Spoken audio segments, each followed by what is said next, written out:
तो हेलो जय हिंद दोस्तों, कैसे आप सभी। उम्मीदें अच्छे होंगे और अपनी पढ़ाई अच्छे से शानदार तरीके से कर रहे होंगे। दोस्तों आज हम लेके आए हैं आपके लिए एक नई वीडियो, नई शुरुआत, नया पहल, जिसमें हम लेके आए हैं प्राचीन इतिहास के जितने भी क्वेश्चंस आए हुए हैं। स्टार्टिंग से हम टॉपिक वाइज कवर करेंगे। प्राचीन इतिहास अभी हमने सीरीज शुरू की है। उसके बाद मेडिवल हिस्ट्री, जिसको मध्यकालीन इतिहास बोलते हैं, उसके क्वेश्चंस आपको प्रोवाइड करेंगे। चैप्टर वाइज अरेंज होंगे, वो टॉपिक वाइज अरेंज होंगे।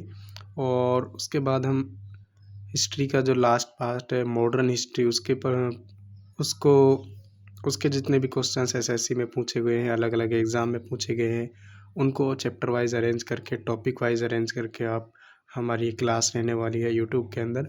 और जीके जीएस का जितना भी पोर्शन है, अभी हिस्ट्री के बाद, जब ये हिस्ट्री के 3 पार्ट है, तीनों ख़त्म हो जाएंगे, साथ में हम जियोग्राफी, पॉलिटी और इकोनॉमिक्स और स्टैटिक जीके, साइंस, सारे के सारे जितने भी एसएससी का निचोड़ है, सारे का सीरीज़ हम प्रोवाइड करने वाले हैं। और इनकी एक ख़ास बात रहने वाली है इन क्लासेस की, ये पीवाईक्यू बेस्ड होंगे, जितने भी प्रीवियस ईयर में पूछे हैं एसएससी ने जितने भी एग्ज़ाम्स में। और जैसे कि आरआरबी हो गया, MTS, Delhi, CPO, GD, CGL, जितने भी एग्ज़ाम में पूछे गए हैं सारों का निचोड़ होगा। और इसकी ये चैप्टर वाइज होंगे, टॉपिक वाइज होंगे, हर चैप्टर के ये मिलने वाले हैं। दोस्तों बने रहिए हमारे साथ, जितने अपने एग्ज़ाम को टारगेटेड रख कर तैयारी करिए और आपको ये बहुत ही अच्छा कंटेंट मिलने वाला है। आप जल्दी से जल्दी चैनल को सब्सक्राइब कर दीजिए, बेल आइकन को दबा दीजिए, और ताकि चलो अधिक समय ना लेते हम शुरू करते हैं।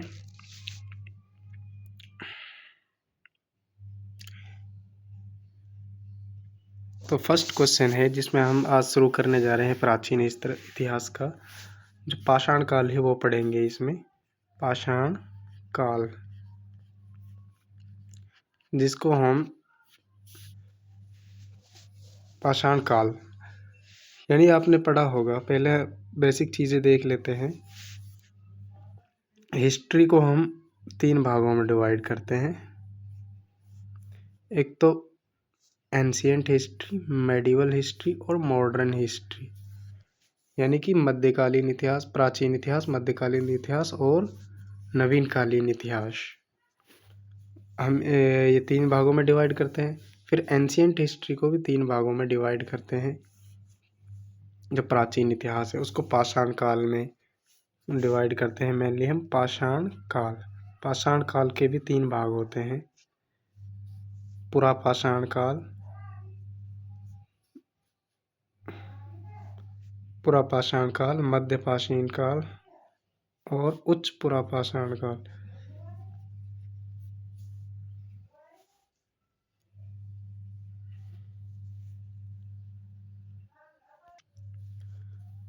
दोस्तों देख सकते हैं आप सभी।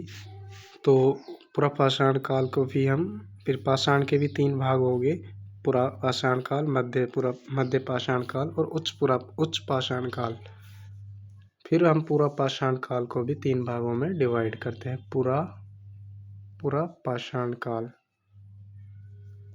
इसको 3 भागों में डिवाइड करते हैं, जो है निम्न पुरा पाषाण काल, मध्य पुरा पाषाण काल और उच्च पुरा पाषाण काल। तो ये हो गया इसका कंप्लीट डिवीज़न। तो बेसिक चीज़ें होंगी, ये समझ में आई होंगी, उम्मीद है आपको।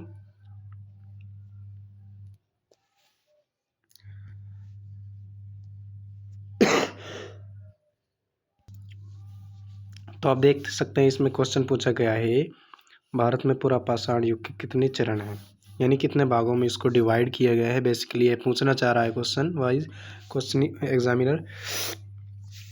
तो ये एसएससी दिल्ली पुलिस में आया हुआ है 2023 में। 2023 में आया हुआ है ये क्वेश्चन। आप देख सकते हैं जितने भी क्वेश्चंस आपके देखेंगे वो किसी न किसी एग्ज़ाम में आए हुए मिलेंगे आपको। तो इसमें है ऑप्शन, आप में ABCD अलग अलग हो सकते हैं, बट आप 1 to 3 के हिसाब से इनको दे दीजिए। तो बताइए, आपको अभी बताया था मैंने, एक भाग में बांटा गया है, 1 चरण है, 3 चरण है, 2 चरण है, 4 चरण है। तो ऑप्शन नंबर बी करेक्ट हो जाएगा इसका। तो 3 भागों में डिवाइड किया गया है, यानी पुरापाषाण काल को 3 भागों में डिवाइड किया गया है। एक तो निम्न पुरापाषाण काल, एक मध्य पुरापाषाण काल, एक है उच्च पुरापाषाण काल। तो इन 3 भागों में पुरापाषाण के युग को बांटा गया है। तो नेक्स्ट क्वेश्चन, अगला क्वेश्चन है हमारा जो मनुष्य इतिहास में किस काल से खाद्य उत्पादक बना। खाद्य उत्पादक यानी फूड प्रोड्यूसर, इंग्लिश में कहते हैं इसको फूड प्रोड्यूसर। प्रोड्यूसर कौन होता है? जो खेती करता है, बेसिकली जो खेती अन्न उगाना कब शुरू किया, कौन से युग में ह्यूमन बीइंग ने, मनुष्य ने जो फूड प्रोड्यूसर कब बना, यानी कि खेती करना कब स्टार्ट किया, कौन से युग में स्टार्ट किया, ये पूछना चाह रहा है। पुरापाषाण काल में, मध्यपाषाण काल में, नवपाषाण काल में, ताम्रपाषाण काल में। तो जो नवपाषाण काल है उसमें मनुष्य ने खेती करना शुरू किया था सब, यानी कि जो नवपाषाण पाषाण काल का जो युग था, जो नए नवपाषाण काल था, उसमें इसने खेती करना शुरू किया था। जिसे पाषाण काल को हमने पढ़ा था ना अभी। पाषाण काल को 3 भागों में डिवाइड किया था, एक तो पुरापाषाण, मध्यपाषाण और नवपाषाण। फिर पुरापाषाण को भी 3 भागों में डिवाइड किया गया था, निम्न पुरापाषाण, उच्च, मध्य और उच्च पुरापाषाण। उच्च पुरापाषाण ये हो गए इसके पार्ट हो गए थे। इसमें जो नवपाषाण काल है जी, ये है नवपाषाण काल। पाषाण काल का जो सबसे लास्ट पीरियड है उसमें मनुष्य ने खाद्य उत्पादक बना, मनुष्य ने खेती करना शुरू किया था। जो ताम्रपाषाण काल है वो नवपाषाण के बाद का युग है। इसमें तांबे का यूज किया था, तांबे का, कांसे का यूज मनुष्य ने किया था। नेक्स्ट क्वेश्चन चलते हैं। निम्नलिखित में से किस राज्य में दैमाबाद नामक ताम्रपाषाणकालीन संस्कृति स्थल स्थित है? दैमाबाद, दैमाबाद ये इंपॉर्टेंट है। साइट्स के नाम जैसे बहुत साइट्स आपको देखने को मिलेंगे, लेकिन कुछ इंपॉर्टेंट साइट्स हैं जो एग्ज़ाम में बार बार रिपीट होती है अलग अलग एग्ज़ाम में। जैसे दैमाबाद है, ये महाराष्ट्र की एक साइट है, तो ऑप्शन ए नंबर करेक्ट हो जाएगा। दैमाबाद महाराष्ट्र की है। पंजाब की एक इम्पोर्टेंट साइट है, वो है रोपड़। और उत्तर प्रदेश की है कोलडीवा,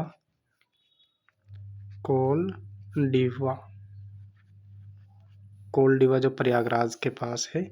और उड़ीसा की है एक भीमबेटका, जो भीमबेटका साइट है वो उड़ीसा की एक साइट है। ये इम्पोर्टेंट साइट्स हैं कुछ। महाराष्ट्र की एक साइट और पूछी जाती है, जो इनाम गांव कौन से राज्य का एक संस्कृति स्थल है या फिर आर्कियोलॉजिकल साइट है, ये पूछा जाता है। ये दिल्ली पुलिस में पूछा हुआ क्वेश्चन है। तो ये 4 साइट बहुत इंपॉर्टेंट है, इसको आप याद रखिएगा। अब नेक्स्ट क्वेश्चन है, निम्नलिखित में से कौन सा एक पुरापाषाण स्थल है? पुरापाषाण, पाषाण काल हम पढ़ ही रहे हैं, उसमें जो पुरापाषाण स्थल है वो कौन सा है? इनामगांव, भीमबेटका, ब्रह्मगिरी, महागोड़ा। तो ऑप्शन बी नंबर करेक्ट हो जाएगी। इसमें सीधे रखा हुए से ऊपर नीचे हो सकते हैं, लेकिन सेकंड ऑप्शन से करेक्ट हो जाएगी, जो भीमबेटका है। अभी बताया तो भीमबेटका कहाँ पर है? उड़ीसा में है। उड़ीसा में है। ये एक आर्कियोलॉजिकल साइट है, पुरापाषाण स्थल की एक साइट है।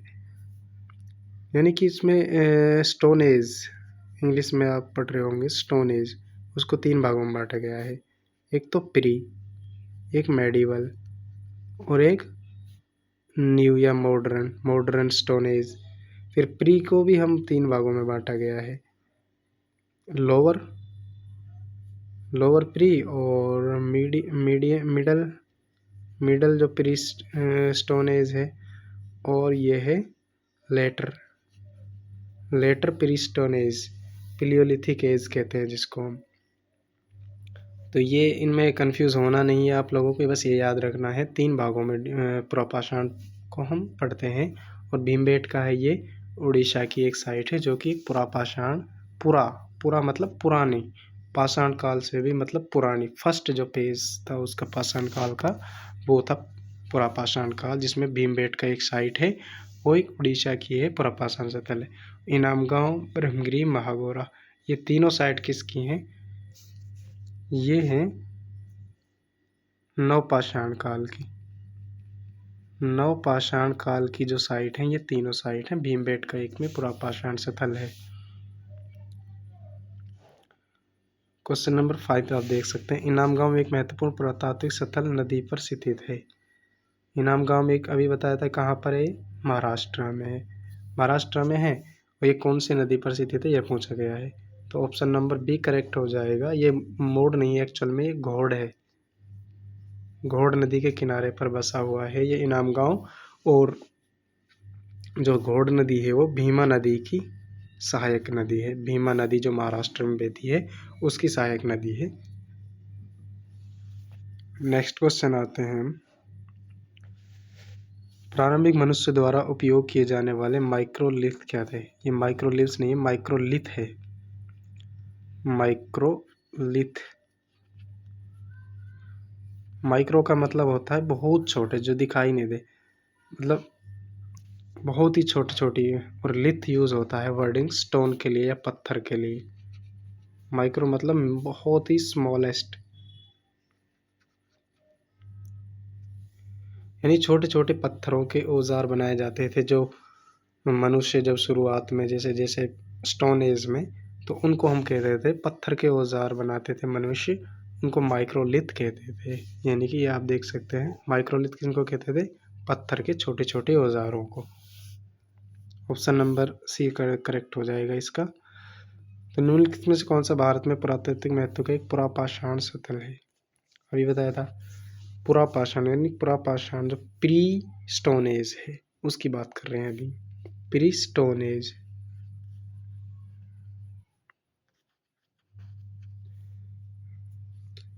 एक चिरंद, ये कहाँ पर है? ये बिहार में है। चिरंद इस बिहार के सारण जिले में है। हुंसगी ये कर्नाटक में है।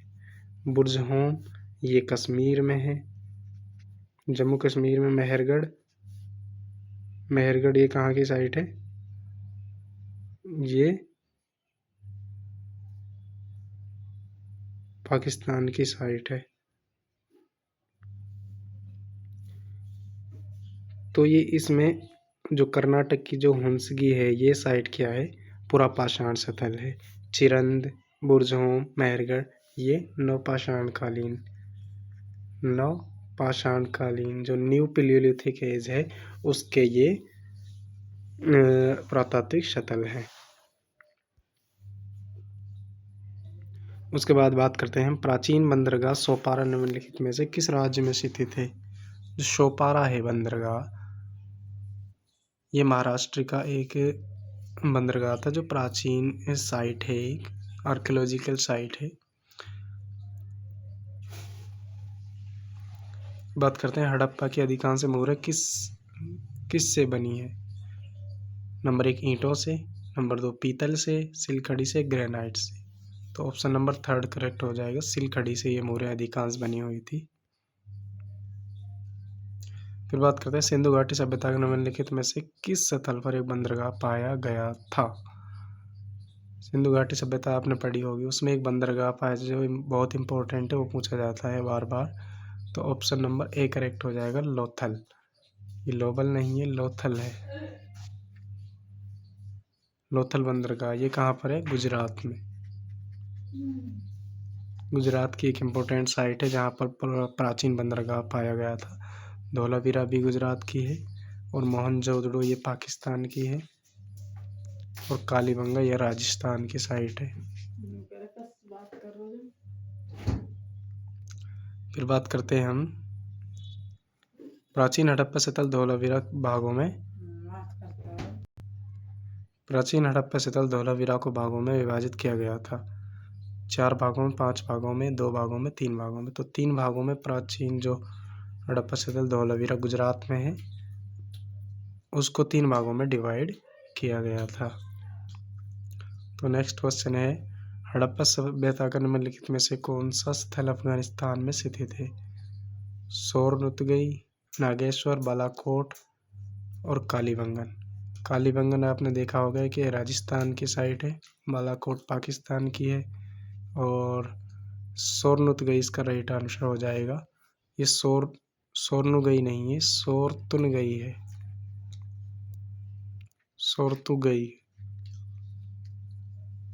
सोरतुगई ये एक अफगानिस्तान की आर्कियोलॉजिकल साइट है जो हड़प्पा सभ्यता में मिली थी। फिर बात करते हैं हड़प्पा सभ्यता के लोगों को वर्तमान राजस्थान वाले क्षेत्र से कौन सी धातु मिली है? लोहा मिला है, ये तांबा है, एल्यूमिनियम, कैल्शियम। तो ऑप्शन बी नंबर करेक्ट हो जाएगा, तांबा मिला था जो कि राजस्थान के खेतड़ी जिले से, खेतड़ी नामक एक जगह है, राजस्थान की जो खेतड़ी नामक एक जगह है जहाँ पर बहुत अधिक मात्रा में तांबा मिला था।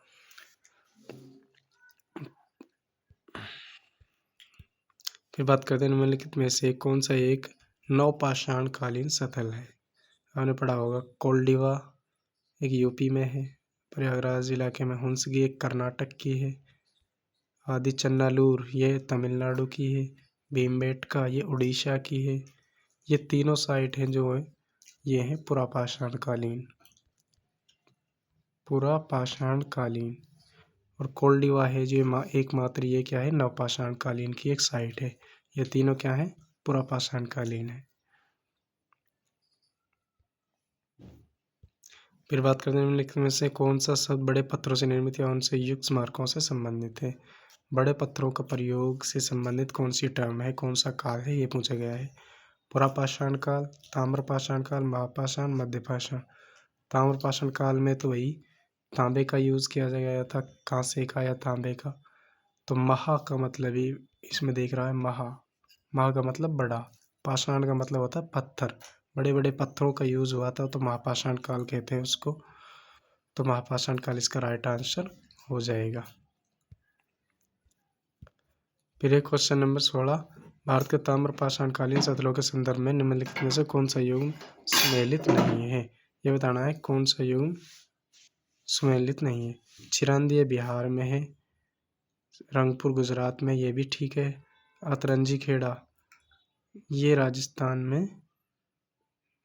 में है, इसका ऑप्शन नंबर डी ये हो जाएगी, ये गलत है। तो अब क्वेश्चन नंबर 17, प्राचीन भारत में पत्थर के औजार बनाने के लिए निम्नलिखित में से किस तकनीक का उपयोग किया जाता था? पिकिंग कहते हैं मतलब पत्थरों को ढो कर लाना। बायपोलर पत्थर जो दोनों तरफ से गोल होते थे पत्थरों को बायपोलर कहते थे। Pressure flicking, step flicking. तो प्रेशर फ्लिकिंग इसका इम्पोर्टेंट जो आंसर हो जाएगा। जो पत्थर के औजार बनाए जाते थे प्राचीन काल में प्रेशर फ्लिकिंग टेक्निक्स के द्वारा बनाए जाते थे, जिसमें आपस में पत्थरों को काट कर रगड़ कर बनाया जाता था। फिर बात आता है, ये क्वेश्चन आता है, आदि चन्नालूर पुरातात्विक स्थल किस राज्य में स्थित है? आदि चन्नालूर आंध्रा में, केरल में, कर्नाटक में, तमिलनाडु में। तो ऑप्शन नंबर डी करेक्ट हो जाएगा, तमिलनाडु में ये जो कि पुरापाषाण स्थल है। पुरापाषाण काल की एक साइट है जो आदि चन्नालूर, ये तमिलनाडु में स्थित है। फिर क्वेश्चन आता है, सिंधु घाटी सभ्यता वर्ष पुरानी है। दक्षिण में गंगा घाटी के निचले क्षेत्रों में, उत्तर में मालवा तक फैली हुई है। तो ये 5000 ईसा पूर्व लगभग पुरानी है सिंधु घाटी सभ्यता। क्वेश्चन आता है, डैश डैश का विकास 5000 BC से मालवा के दक्षिण की ओर एवं उत्तर की ओर गंगा घाटी के पूरे तलेटी क्षेत्र में हुआ। अभी पिछले क्वेश्चन में आप देख सकते हैं सिंधु घाटी सभ्यता का विकास 5000 साल पहले हुआ था। फिर क्वेश्चन आता है, मोहनजोदड़ो के विशाल स्नानागार की खुदाई निम्नलिखित में से किस क्षेत्र में की गई थी? मोहनजोदड़ो कहाँ पर है आपको पता होगा, पाकिस्तान में है। इसका जो विशाल स्नानागार है यानी कि जो बहुत बड़ा एक स्विमिंग पूल, इंग्लिश में कहते हैं स्विमिंग पूल, स्नान आगार, ये इसकी खुदाई निम्नलिखित में से किस क्षेत्र में की गई थी? घर का आंगन, दुर्ग, निचला स्तर, रिहायशी कॉम्प्लेक्स।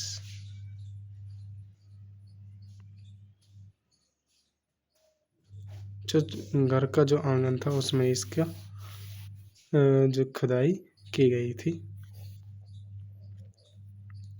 ऑप्शन नंबर ए इसका करेक्ट आंसर हो जाएगा।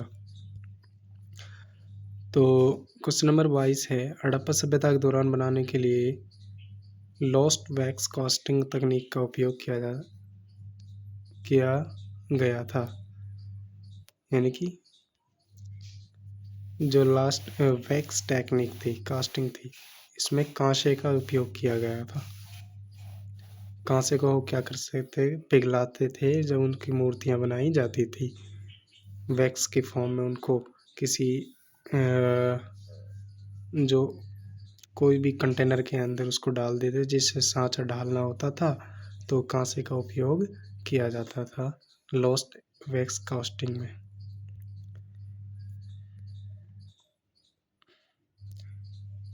अब बात आती है धोलावीरा का हड़प्पा नगर कितने भागों में विभाजित था?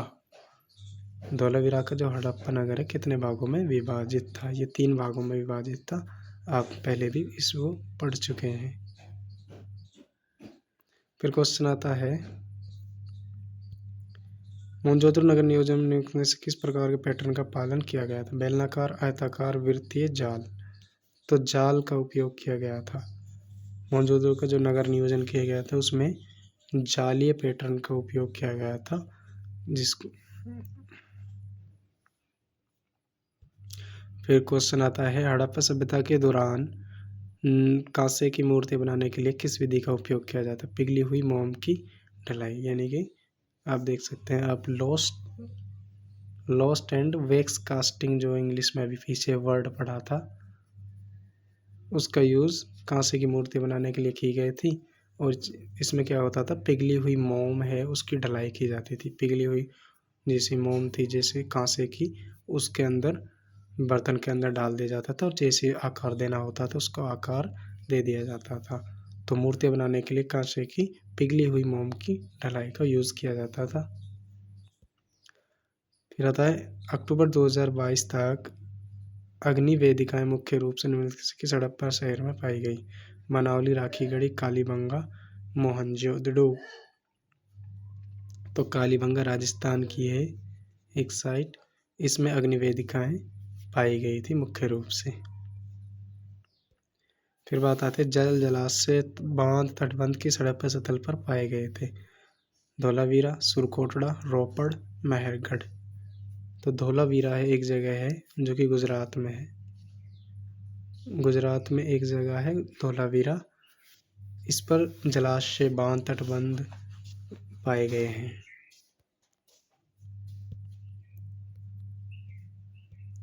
फिर बात आती है, मोहनजोदड़ो के महान स्नानागार की संरचना कैसी थी? जो मोहनजोदड़ो का महान स्नानागार था, स्विमिंग पूल था, उसकी वर्गाकार, आयताकार, त्रिकोणीय, वृत्ताकार। तो आयताकार उसकी संरचना थी। कहीं पर आपको वर्गाकार भी मिलेगा, लेकिन ये आयताकार ही होगा। फिर क्वेश्चन आता है, वर्तमान में हरियाणा में स्थित एक हड़प्पा टेराकोटा का हल कब पाया गया था? टेराकोटा का हल कहाँ से पाया गया था? यह हरियाणा के बनावली जिले से पाया गया था। बनावली एक जगह है जो हरियाणा की इम्पोर्टेंट साइट है। एक राखीगढ़ी भी हरियाणा की साइट है, ये इम्पोर्टेंट साइट है। मांडा एक यूपी की है और कालीबंगा राजस्थान की है। राखीगढ़ी और बनावली हरियाणा की इम्पोर्टेंट साइट है 2। फिर बात आता है, सिंधु घाटी सभ्यता के किस स्थल से जुते हुए खेत के साक्ष्य मिले हैं? जुते हुए खेत के साक्ष्य कहाँ से मिले हैं हमें? कालीबंगा, मोहनजोदड़ो, बनावली, लोथल। कालीबंगा राजस्थान से हमें मिले हैं जुते हुए खेत के साक्ष्य, यानी कि खेती के साक्ष्य हमें कहाँ से मिले हैं? कालीबंगा से। फिर बात आती है, निम्नलिखित में से कौन सा हड़प्पा स्थल वर्तमान राजस्थान में स्थित है? बालाकोट, आलमगीरपुर, कालीबंगा, धोलावीरा। तो कालीबंगा है वो राजस्थान में स्थित है, धोलावीरा है वो गुजरात में है, आलमगीरपुर यूपी में है, बालाकोट पाकिस्तान में है, मतलब पाकिस्तान के बलूचिस्तान में है। ठीक है, तो 31 क्वेश्चन हो गया। उसके बाद है 32 क्वेश्चन। सिंधु घाटी सभ्यता का निम्नलिखित में से किस स्थल में पुजारी राजा की मूर्ति मिली है? पुजारी राजा की मूर्ति किस स्थल पर मिली? कालीबंगा, मोहनजोदड़ो, हड़प्पा, लोथल। तो ये हड़प्पा सभ्यता में मिली है, हड़प्पा में मिली है पुजारी राजा की मूर्ति। हड़प्पा सभ्यता में मिली है। किस स्थान पर मिली है ये पूछा गया है, तो ये कालीबंगा में मिली है।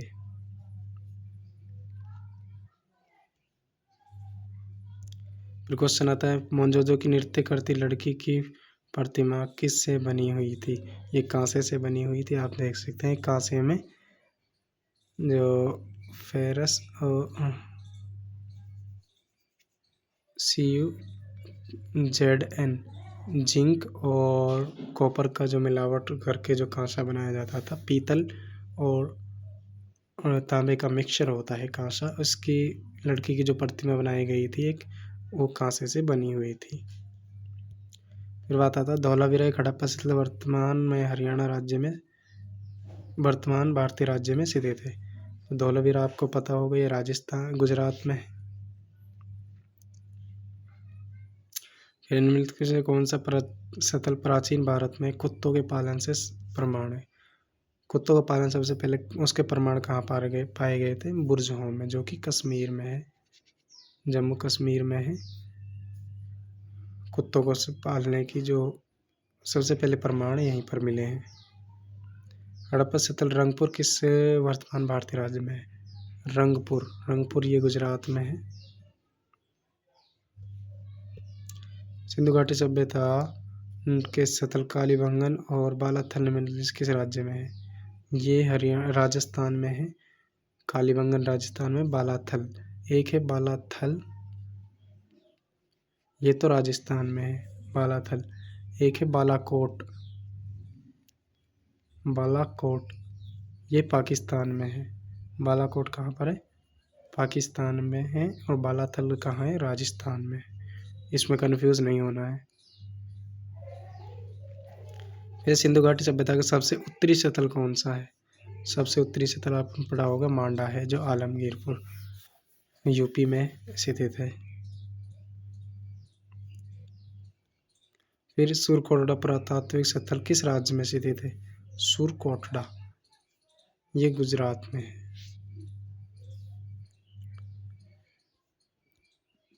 फिर आती है बनावली राज्य में निम्नलिखित में से एक पुरातात्विक स्थल है। बनावली कहाँ पर है? हरियाणा का एक जो पुरातात्विक आर्कियोलॉजिकल साइट है। एक यहाँ पर हरियाणा की कौन सी है? राखी गढ़ी, जो बहुत इंपॉर्टेंट है राखी गढ़ी, जहाँ पर अभी एक आर्कियोलॉजिकल म्यूजियम भी बनाया जा रहा है। गुजरात की धौलावीरा याद रखना। महाराष्ट्र की सोपारा जो स्टेडियम सोपारा। राजस्थान की कालीबंगन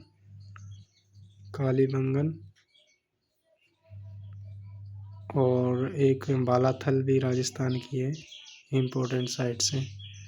फिर इनामगांव उत्खनन स्थल के इतिहास नदी के किनारे पर है। यमुना, सुवर्णरेखा, घोड़। तो ये घोड़ नदी के किनारे, पहले भी आप इस क्वेश्चन को कर चुके हैं।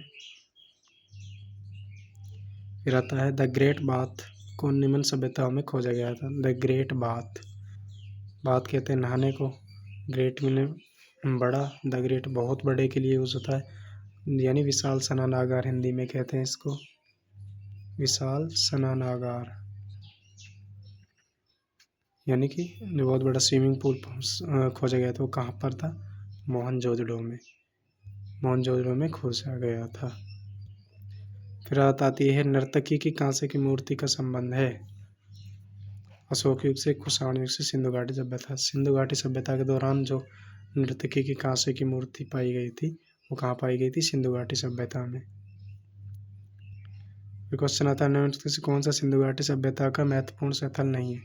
कालीबंगा, मोहनजोदड़ो, हड़प्पा, आजमगढ़। ये तीनों स्थल कहाँ है? हड़प्पा सभ्यता का इंपॉर्टेंट स्थल है, आजमगढ़ नहीं है। तो राइट आंसर इसका डी हो जाएगा। फिर मोहनजोदड़ो का नाम है मुर्दों का टीला। मुर्दों का टीला ये किस भाषा से निकला था? ये सिंधी भाषा से निकला था, इसमें कन्फ्यूज़ नहीं होना है। जो सिंधी भाषा पाकिस्तान की है, जो पंजाब प्रांत की कुछ भाषा है सिंधी, उस भाषा में इस मोहनजोदड़ो का अर्थ होता है मुर्दों का टीला। तो उम्मीद है ये क्लास आपको अच्छी लगी होगी। बहुत ही इंपॉर्टेंट क्वेश्चंस आपको प्रोवाइड हो गए होंगे और चैप्टर वाइज अरेंज है। इसमें हमने इसमें पाषाण काल है वो कंप्लीट कर लिया है, पाषाण काल। अब इसमें जितने भी हड़प्पा सभ्यता से क्वेश्चंस बन रहे थे वो भी कंप्लीट लगभग कर लिए हैं। हड़प्पा सभ्यता के क्वेश्चंस और पाषाण काल का जितने भी क्वेश्चंस है वो हमने कंप्लीट कर लिए हैं। अब इसके बाद हम करने वाले हैं वैदिक सभ्यता और हड़प्पा सभ्यता के जो क्वेश्चन छूट गए हैं वो वैदिक सभ्यता के क्वेश्चंस करने वाले हैं। तो उम्मीद है आपको ये क्लास पसंद आई होगी और आप इसको वीडियो को ज़्यादा से ज़्यादा दोस्तों तक शेयर कीजिए, बेल आइकन को दबा दीजिए ताकि आप नोटिफिकेशन मिलता रहे और हर वीडियो में बने रहिए। दोस्तों प्यार और सपोर्ट दिखाइए ताकि मैं आपको नई नई वीडियो नए नए नोटिफिकेशन आपको लाता रहूं। तो मिलते हैं नई वीडियो में। जय हिंद, जय भारत, धन्यवाद।